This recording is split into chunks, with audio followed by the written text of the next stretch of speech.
بسم اللہ الرحمن الرحیم. ناظرین، آزاد کشمیر کے حوالے سے ایک اور سیاسی پروگرام کے ساتھ میں ہوں. شمشاد مانگڑ اسٹوڈیو میں میرے ساتھ موجود ہیں جناب یاسر عارف صاحب. ناظرین، جیسا کہ ہم مسلسل آپ کو بتا رہے ہیں کہ آزاد کشمیر کی حکومت جو ہے اس کی کشتی بھی ڈاواں ہے. ٹائٹینک تو اس کو اس لیے نہیں کہیں گے کہ اتنی بڑی حکومت نہیں ہے یہ، چونکہ ایک دوسرے کو دھوکہ دے کے بنی ہوئی یہ حکومت تھی، لیکن جو چھوٹی موٹی اس کی جو کشتی ہے وہ بھی ہچکولے کا رہی ہے، اور کسی بھی وقت آپ دیکھیں گے کہ اس میں پانی بھر جائے گا اور یہ سمندر کی تہہ میں چلی جائے گی اور پھر نئی حکومت آ جائے گی. جیسا کہ ہم نے آپ کو بتایا تھا کہ آصف علی زرداری صاحب کی بھی تخت کشمیر پہ نظریں ہیں، اور آصف علی زرداری کی فتوحات کا سلسلہ جو ہے وہ مسلسل جاری ہے. انہوں نے سینٹ میں بھی گزشتہ روز جو ضمنی الیکشن ہوا ہے 6 میں سے 4 سیٹیں جیت لی ہیں، اور سینٹ کے چیئرمین کا عہدہ بھی پیپلز پارٹی جو ہے وہ حاصل کر لے گی. اور چیئرمین ارسا کی جو تقرری ہوئی تھی اس پہ بھی پیپلز پارٹی نے بیک فٹ پہ کیا شہباز شریف کو، اور ایک دن بعد ہی وہ چیئرمین ارسا ظفر صاحب جن کو لگایا گیا تھا ان کی تقرری واپس لے لی گئی. اور اب صورتحال یہ ہے کہ کشمیر میں انوار الحق صاحب جو ہیں وہ بہت مشکل میں ہے. سنا یہ ہے کہ وہ اپنی چادر لپیٹ کے کسی گوشہ گمنامی میں جا بیٹھے ہیں. یاسر عارف صاحب، کیا صورتحال ہے کشمیر میں؟ سنا ہے کہ بڑے گھر نے بھی جواب دے دیا انوار الحق صاحب کو، اور جناب آصف علی زرداری صاحب تیزی سے تخت کشمیر کو فتح کرنے کے لیے پیش قدمی کر رہے ہیں. بہت شکریہ مانگڑ صاحب. آج کے ہم پروگرام کا آغاز میر تقی میر کے اس شعرا آفاق شعر سے کرتے ہیں. عشق ہمارا خیال پڑا ہے، عشق ہمارا خیال پڑا ہے، خواب گئی آرام گیا، جی کا جانا ٹھہر رہا ہے، صبح ہو گیا یا شام گیا.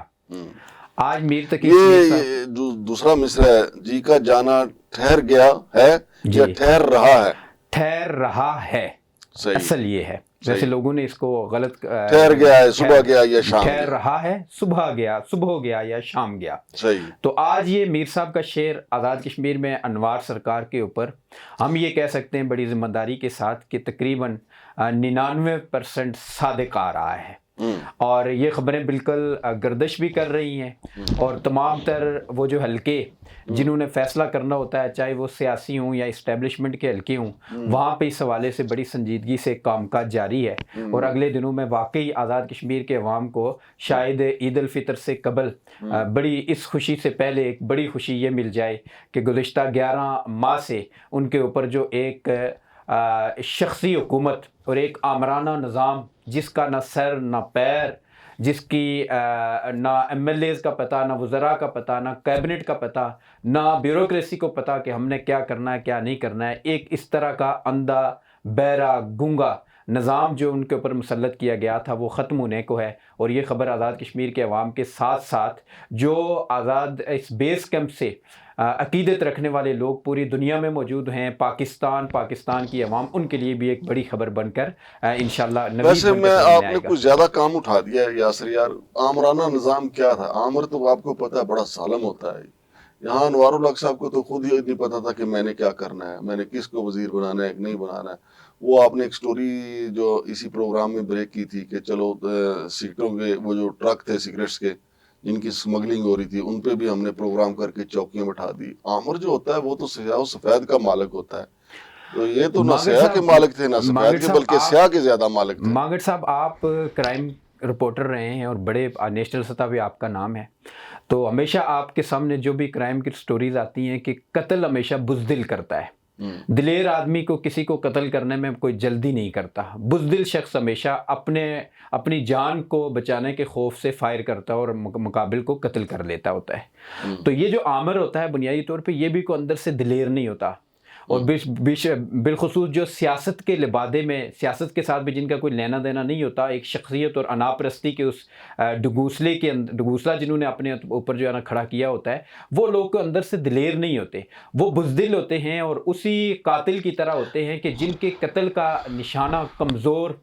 اور خوفزدہ ہو کر ان لوگوں کو بنا لیتے ہوتے ہیں کہ جن سے شاید زیادہ ان کی جان کو زیادہ خطرہ نہیں ہوتا. تو انوار صاحب نے بھی جو نشانہ بنایا اس سارے عرصے میں وہ آزاد کشمیر کے مظلوم عوام کو بنایا. بجلی بلات، آٹا بوران اور دیگر اس طرز کے جو ایشوز جن پہ احتجاجی مظاہرے شروع ہوئے اور ان لوگوں کو انہوں نے دیوار کے ساتھ لگایا، انہیں تڑپایا، آٹے کے لیے لوگوں کو لائنوں میں کھڑے کر کے ان پہ لاٹھی چارج کروایا، بجلی مفت دینے کے حوالے سے انہیں کہا کہ مفت موت میں آپ کو دے سکتا ہوں، اور یہ وہ چیزیں جو انہوں نے کی، یہ ایک سفاکیت کی، ایک انسان کے اندر کی، کمزور انسان کی اور احساس کمتری کا شکار انسان کی، اور جو خطرناک یار بیلداروں کو کیا ہوا؟ 900 بیلدار جو انہوں نے وہ بھی فارغ، بالکل ابھی تک فریاد کر رہے ہیں، اور گزشتہ سے پیوستہ روز کی خبر یہ تھی کہ ان کا ایک احتجاج شروع ہوا اور انہوں نے اسلام آباد کی طرف مارچ کے لیے بھی وہ نکلے ہیں، جس کو شاید پھر کسی طرح مینیج کرنے کی کوشش کی جا رہی ہے کہ کسی بڑی بدنامی سے بچنے کے لیے ہم انوار صاحب کو ہی جو ہے نا گھر بھیج دیا جائے. اور عوامی ایکشن کمیٹی جو ہے ان کا احتجاج بالکل بضد ہیں، رمضان کی وجہ سے ان کا وقفہ ہے اور یہ سلسلہ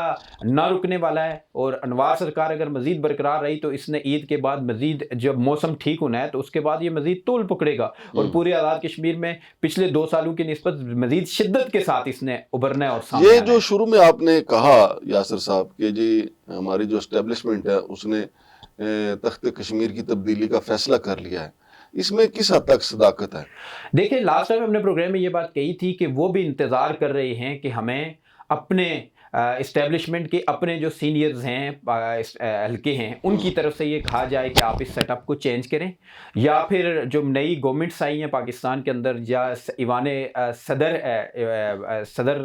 صدر کا ایوان ہے یا پرائم منسٹر پاکستان کی طرف سے کوئی ڈائریکشن آئے اور ہمیں کہا جائے تو ہم اس پہ کریں، وہ اسی کا انتظار کر رہے تھے. کیوں کہ ایک چیز انہیں پتہ ہے، کیونکہ گزشتہ 11 ماہ کے اندر جتنی انوار سرکار نے انہیں تکلیف اور اذیت دی ہے اسٹیبلشمنٹ کے آزاد کشمیر کے حلقوں کو، وہ اس کی ایک تاریخ ہے. جتنا انہیں ٹارچر اور تنگ کیا ٹیکنیکل طریقوں سے، کبھی انہیں بگا دیا کہ اکمل سرگالہ کے گھر میٹنگ ہو رہی ہے، پتہ کریں اس کا میرے خلاف عدم اعتماد آ رہی ہے، کبھی کہا کہ فیصل راٹھور لوگوں کو مینیج کر رہے ہیں، کبھی کہا کہ چودھری ریاض کے گھر جو ہے نا میٹنگ ہو گئی ہے، کبھی کہا کہ اظہر صادق کے گھر رات کو میٹنگ ہو گئی ہے. اور ان کو ایک الجھا کے، ان کو ایک ٹائم گین کرنے کے لیے ان کو خوب جو ہے نا جسے آپ کہہ سکتے ہیں سرپٹ بگایا، اور جتنی اذیت کا شکار یہ حلقے آزاد کشمیر کے اندر اس انوار سرکار کے دور میں ہوئے، کیونکہ یہ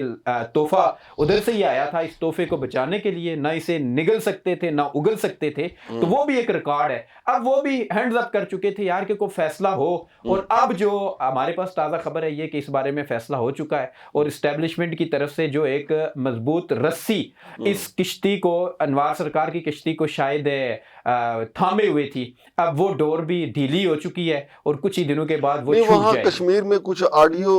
جو ہیں وہ بھی لیک ہونے کا کوئی خبریں آ رہی ہیں، جی وہ کیا ہے؟ مانگر صاحب جو بڑی خبر یہ ہے اس حوالے سے کہ انوار سرکار نے جس طرح پولیٹیشنز کو انتقام کا نشانہ بنایا،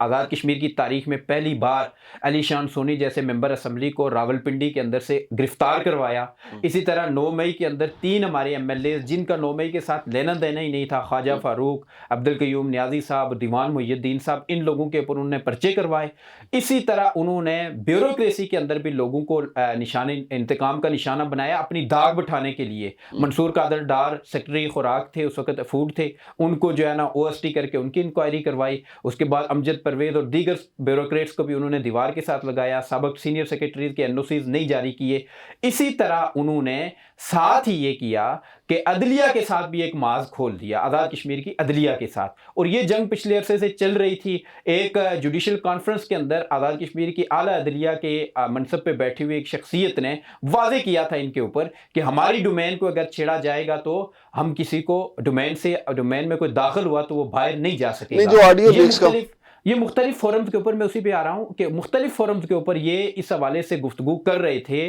آزاد کشمیر کی عدلیہ کے بارے میں کہ میں ریفرنس لاؤں گا، میں یہ کر دوں گا، وہ کر دوں گا، دوہے نکال دوں گا. جی بالکل ایگزیکٹلی. اسی دوران انہوں نے ان کے جو ایک سابق کیبنٹ کے بڑے قابل اعتماد ساتھی تھے جن کا تعلق ایک دوسری پارٹی سے، اتحادی جماعت سے ہے، ان کے ساتھ انہوں نے عدلیہ کے بارے میں انتہائی غیر معیاری گفتگو کی. عدلیہ کی ایک اعلیٰ شخصیت کے بارے میں مبینہ طور پہ، ہم مبینہ طور پہ کہہ رہے ہیں، غیر معیاری گفتگو کی. اس گفتگو کو اس شخصیت نے جو ان کے ساتھ بیٹھی تھی انہوں نے خود ریکارڈ کیا یا کسی اور حوالے سے ریکارڈ کی گئی، تو وہ ریکارڈ پر موجود